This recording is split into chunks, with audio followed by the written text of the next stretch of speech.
Hello everyone. Today we are gonna read a book which is called The Windy Day. So written by Anna Milbourde and illustrated by Elena Temporine, designed by Laura Parker. So I'm gonna read this book for my son Atesh, and I would like to share with you the book because I liked it a lot. So it has got many good and vivid illustrations.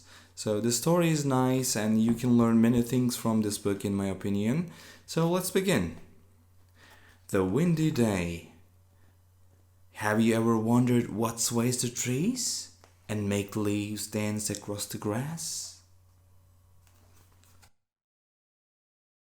It's nothing you can see, it's nothing you can hold, but if you go outside on a windy day, you can feel it. It's the air moving around. It ruffles your hair and snatches your hat, almost as if it wants to play.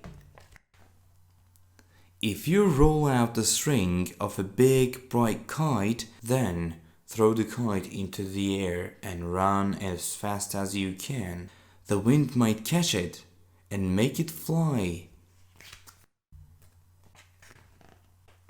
It dips and dives and swoops around, helped by the invisible wind.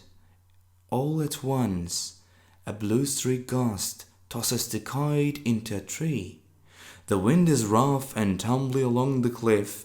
It rushes in from the sea and stumbles over the bumpy land. But out on the open sea, the wind blows steadily for miles and miles. It fills a boat's sails, making them billow, and pushes the boat across the waves. High in the sky, seagulls cry, and their voices are carried away by the wind. They tilt their wings to catch the breeze and ride it back to the shore.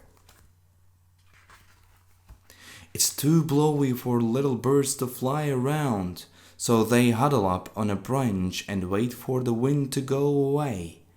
At the foot of the tree there is a sheltered spot where animals hide from the chilly wind, tucked into holes and piles of fallen leaves.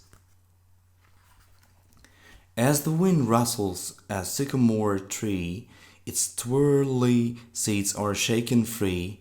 They spin down and down and down.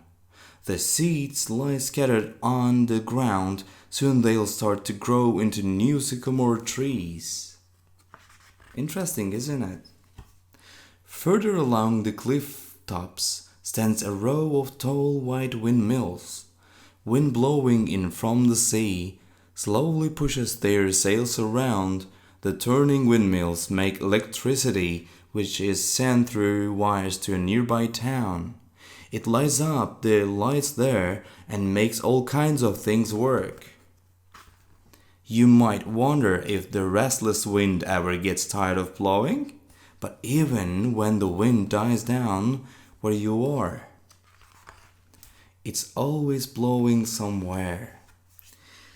So everyone, thank you for listening.